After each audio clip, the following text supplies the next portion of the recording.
episode of the Life Hack Podcast, Bite Sized Wisdom. So, today we're going to dive headfirst into the absolute circus that modern day politics is. We've got people absolutely losing their mind over Elon Musk, screaming about censorship now that it's affecting them, and people are still clinging to the idea that their political side is somehow the good guys, and while the other side is just pure evil. It's like watching a bunch of grown adults play a rigged game and refusing to admit that both teams are cheating. You've got politicians using social media to push their own agendas, tech billionaires that are getting treated like dictators just because they're actually doing something productive. And you got people so locked into their partisan ideology that they'd rather defend corruption on, their own side than admit that we're just being lied to. We'll also talk about the Super Bowl halftime show and the message that was supposed to be, being sent to us. How, something, as simple as entertainment now has to be overanalyzed and just made into a division tactic. We'll break down the Musk outrage, the absolute hypocrisy of censorship, and why people only care about free speech when, it benefits them. And of course, we'll talk about the complete lunacy of the left versus right obsession. And let's be real, while the masses fight over just this nonsense, the people in power are winning. So buckle up, because we're going to cut through the noise and just call it exactly how it is. Let's get into it. Thanks for listening.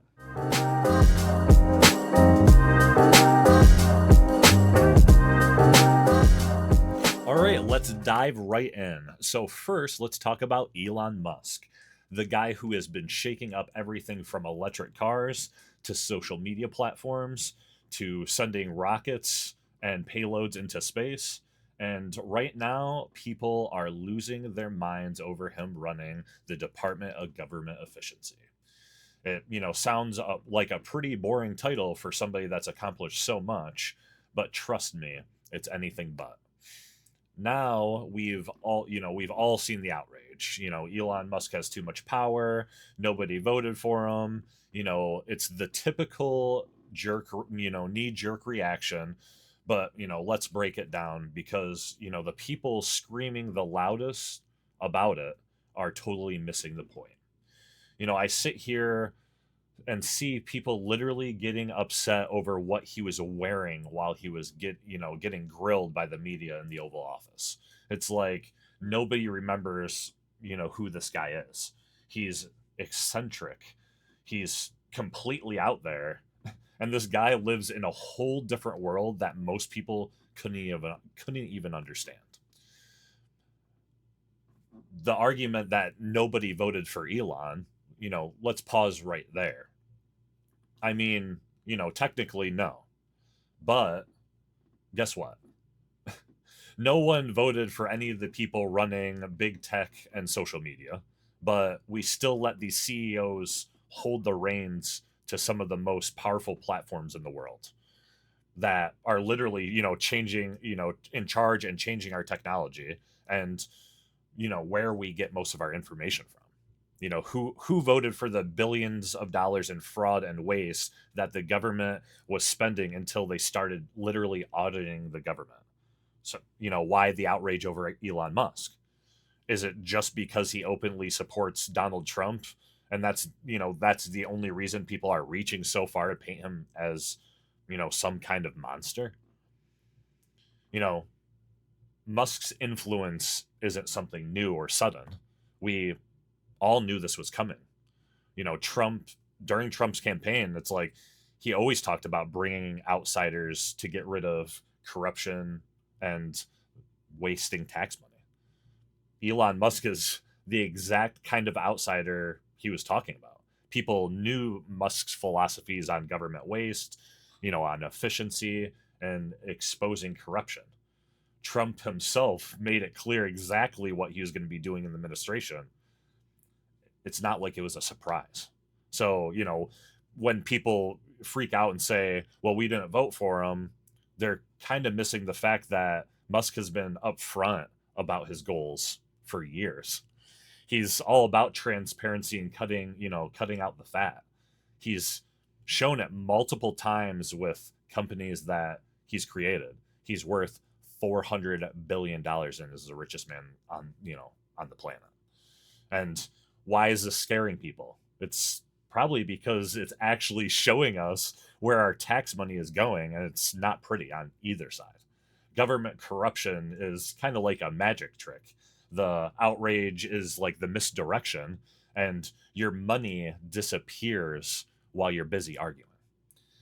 This whole Doge thing, it's not about Musk having too much power. It's about the fact that they're pulling back the curtain on a system that's been bloated, wasteful, and corrupt, for years, decades. And the people aren't ready to face that reality. So, instead of taking aim at the people that are actually stealing their money, they're going after the one guy that's shining the light on the whole mess.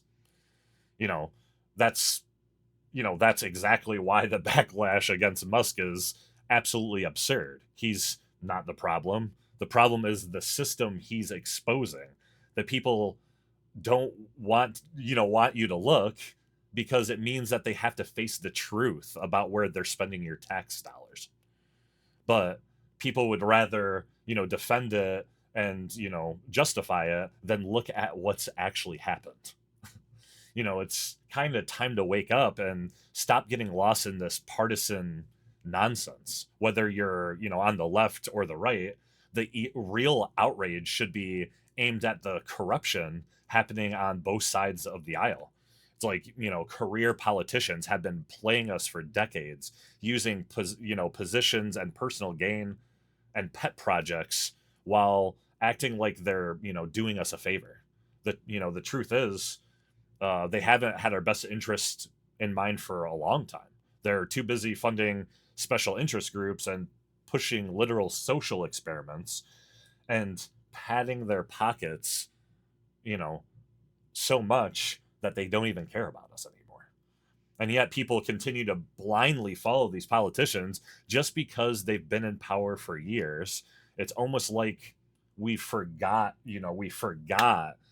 how to question, authority. We act like we because they've been around forever, they must have all the answers. But you've done this and they've played us. We can't talk about infrastructure, health, education because they just push their own agendas. They've used our tax dollars as literal personal piggy banks while pretending to fight for the common man.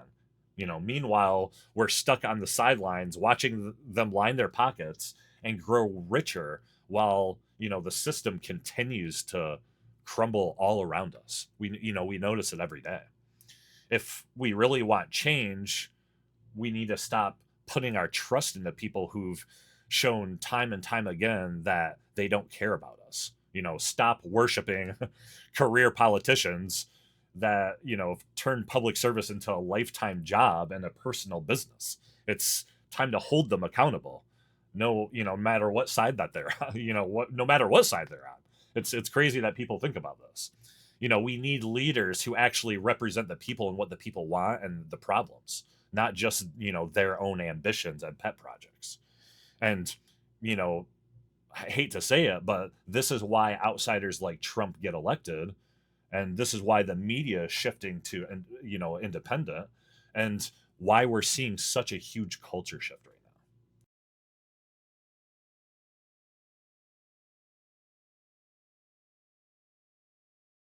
So, I have heard of multiple people getting their accounts shut off, restricted, or somewhat censored. But now that, left wing accounts are getting banned and restricted on social media, it's suddenly tyranny and an attack on freedom of speech. It's like, come on, guys. Where was that energy a couple years ago when conservatives were getting banned left and right? Back then it was, just a conspiracy theory that people were getting deplatformed and something only fringe lunatics were worried about. It's like back then when you spoke up about censorship, you were told, to make your own social media platform, and that private companies were allowed to do that, or, do what they wanted, you know. But, here we are. The system is turning on the same people who defended it. And guess what? Now they don't like it. Now it's unfair. Now it's a threat to democracy. This is exactly what happens when you cheer on selective censorship. Because eventually, the censorship machine runs out of the enemies and turns on you. Because at the end of the day, it was never, about left versus right. It was about the control of the narrative. And once you allow the tech giants and government-backed fact checkers to silence voices, it's only a matter of time before they come for yours too. And let's talk about the biggest censorship scandal of all time, the vaccine.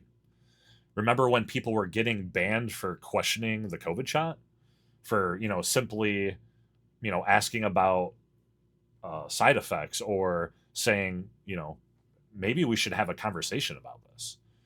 It was labeled as misinformation. People, lost their accounts, and the media made sure that you believe that anyone that questioned the narrative was some kind of anti-science conspiracy theorist that didn't know what they're talking about.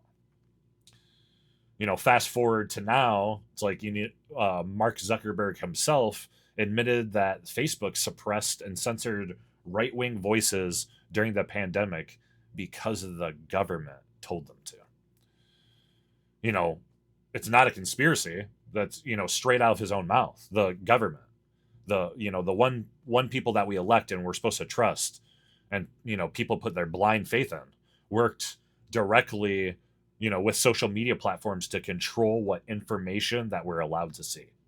And then conservatives pointed it out, and they were mocked, banned, and completely deplatformed. But now the same people who supported all of that censorship are suddenly mad because the system is coming for them. Because the same people who cheered the social media bans and the government intervention are now realizing that they were never in control of it to begin with. And now that it's affecting them, it's a problem. What people need to understand is free speech is either for everybody or it's not for no one. You don't, get to pick and choose who gets silenced based on whether you agree with them or not. That's, not how freedom of speech works. As if you laughed at conservatives, when they're getting banned, but now you're panicking because your own side is feeling the heat, congratulations. You just learned how censorship actually works. It's ironic how the same people who screamed about misinformation for years are the biggest spreaders of it. Over and over again, we've seen the same pattern. People on the left pushing narratives as absolute truth, only, for just to get proven time and time to be completely wrong. From, Russia collusion to fiery but mostly peaceful protests, to calling anyone who questioned COVID policies a danger to society. The real misinformation has been coming from the people who claim to be the guardians of the truth. And let's talk about the most ridiculous, flat out offensive pieces of misinformation. The constant comparison to Trump to Hitler. Are you serious? After all the atrocities committed by the Nazi regime, the mass genocide, and the war crimes and the totalitarian rule. You guys really think a guy who cut taxes and boosted the economy is the same as that? It's not just arrogant, it's disrespectful to the history and the millions who's actually suffered under real dictatorship. Just because you don't like somebody's policies doesn't mean that they're literally Hitler. But this is what happens when people parrot whatever talking points that they're fed instead of actually thinking for themselves. At some point, people need to wake up and realize that you've been fed misinformation for years. And the worst part is they were never held accountable for it. They just move on, to the next manufactured outrage, acting like these years didn't happen and nobody else was censored, and you guys are being affected and nobody else is. And it's absolutely insane. So let's talk about the Super Bowl. And no, not the game, because apparently that's not important. The actual competition, the months of work that goes into the championship moments, you know, not a lot of people care about that. So let's talk about what really got people going, the halftime show. Because, once again, instead of just watching it and moving on, people have to make it into some big cultural moment, dissecting it and looking for all the hidden messages and then getting outraged when people don't understand it. And the funniest thing about it, most of the outrage isn't even coming from the people who didn't like the show. It's coming from people mad at the people that didn't like the show. If somebody said like, "Oh, wasn't really my thing," suddenly it's like, "Oh, you just don't get it. You're just some old white guy, or or whatever." Like, I watched people put up collages of photos of white guys because they wanted to make it about race. You know, do we have to turn everything into a battle over race or politics? It's like, maybe, like, just maybe they just didn't like the music. Not everything is some grand statement. And I think the people that they wanted to hear whatever message that they were trying to send, they just didn't hear it. You know, this isn't just about the halftime show. This is about the way we put celebrities on this pedestal, like their opinions or their symbolism actually matter. Like, Kendrick Lamar, dude's worth $100 million. He's, had a lowercase necklace, a lowercase a necklace on, cost $1.2 million, and yet people act like he's one of us, real people. He's not. None of these celebrities are. They, live in a whole different world. And the funniest part, they spend all of their time preaching about social justice, calling out billionaires, talking about inequality, but they're doing the exact same thing as the people they criticize. Like, if you really care that much, why don't you take action? Why not put your money where your mouth is? You see these celebrities all the time, talking about things needing to change, but they're still living in mansions, flying private jets, and hoarding wealth, just like the people they claim to hate. But instead of calling that out, people eat up every little thing that they do like it's a gospel. And that's one of the problems. We put so much stock into the symbolism of what these rich, out of touch celebrities do instead of focusing on what really matters. And this is exactly why elections get lost. This is why people are disillusioned.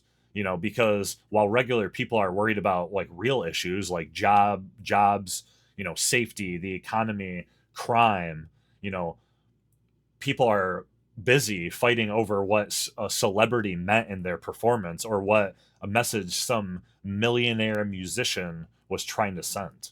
And then wonder why people kind of are just tuning out of all this outrage culture.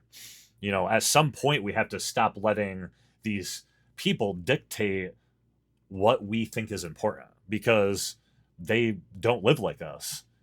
They not like us, like Kendrick would say. They don't deal with the same problems, and honestly, they don't really care about us. They care about their brand, their legacy, their money, and yet here we are hyper analyzing every little thing they do like it's world changing. So, yeah, enjoy the halftime show if you did. But if you didn't, that's okay. But stop acting like this is some pivotal moment in history. And for the love of God, maybe let's talk about the actual game next time and the hard work these athletes put in day after day to get you actually tuned in. You know, I personally enjoyed it. You know, that's my kind of music, but and I love Kendrick's delivery, but I could definitely see how any message was hard to receive. Sorry to say. So, in closing, I'm going to wrap up the episode, but if there's anything that you take away from all of this whole conversation, it's that blind loyalty to any political side is exactly what keeps you distracted while the people in power do whatever they want. The outrage over Elon Musk, it's completely manufactured. The sudden concern over censorship, hypocritical. And, the people still clinging on to the idea that their political party actually cares about them are completely delusional. And it's okay not to like a performance, and constantly dividing literally, everything does the opposite of what we're actually trying to accomplish. You've got to wake up and realize you're being played. Both sides use you as pawns in their game, feeding you just enough outrage to keep you fighting each other while they keep getting richer, more powerful, and getting held less accountable. The only way to break out of this is you have to start thinking for yourself and stop hitting that share button all the time. It's okay to be on the other side. People think differently. It's like when it comes to politics, suddenly it's wrong to think different. If you don't believe exactly what your side tells you or what they tell you, you're not the enemy. It's the real trick. The people in power want you divided because you'll be too busy hating each other to see what they're actually doing. We all want the same thing. We want security, we want opportunity, we want the future for our families to be brighter. Just because our side, your side pushes crazy agendas doesn't mean the other side is evil or vice versa. Most of the outrage that you think about the other side is just manufactured nonsense designed to make you hate your fellow American. You the more you buy into it, the easier it is to keep control. You have to stop letting politicians, millionaires, social media, and the news tell you what to think, and look at facts, question narratives, and for the love of common sense, stop acting like your side is always right. They're all corrupt. They all play the same game. And the sooner people realize that, the better. And that's why outsiders beat the establishment. All right, guys. So I'll end it there. Thanks for tuning in. If you like what you heard or what I say, please share the episode, hit the subscribe button, and let's keep the conversation going. Comment, whatever. Feel free to message me. I'll see you guys next time, and thanks for watching.